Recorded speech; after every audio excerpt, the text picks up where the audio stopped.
Policajti začali trestné stíhanie v súvislosti s úmrtím pltníka, ktorý sa včera utopil v prielome Dunajca. Jeho kolegovia aj profesionálni záchranári ho v rieke hľadali 2 hodiny. Telo napokon našli Poliaci tesne pred 7. večer.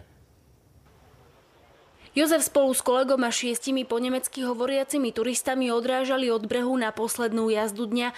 52-ročný pltník bol vzadu, len čo sa poľť odpichla od brehu, Jozef spadol do vody. Stačí, že tam sa vám len noha šmykne a už letíte do tej vody a v tomto prúde aj z plavca sa stane neplavec. Po pltníkovi, ktorý chodil na vodu pomáhať vždy, keď mal voľno, pátrali hasiči z Kežmarku, z Spišskej Starej Vsi, dobrovoľníci s člnmi, štvorkolkami aj potápackou výbavou. Na gumených člnoch hľadali muža aj horskí záchranári.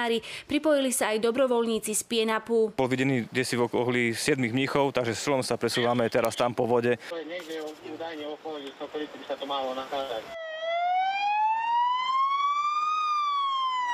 Bolo problém lokalizovať to miesto vzhľadom na to, že prielom Dunajca je špecifické tým, že tu nie je mobilný signál. Telo sa podarilo nájsť zhruba asi po 2 hodinách intenzívneho patrania, zhruba asi pol kilometra od prístaviska Plti.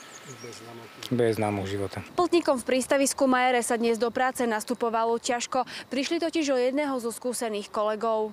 Boli kamaráti dlhé roky. To je hrúza, ja tomu nerozumiem. Jeden z majiteľov pltnice v obci Majere sa s nami rozprával len mimo kamery. S Jozefom chcel podľa vlastných slov skočiť, no silný prúd pltníka unášal prirýchlo. Hladina rieky bola po dažďoch o čosi vyššia, na hranici zákazu.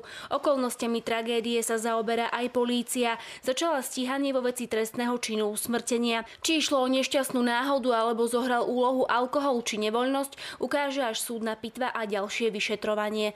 Alena Dudláková, RTVS.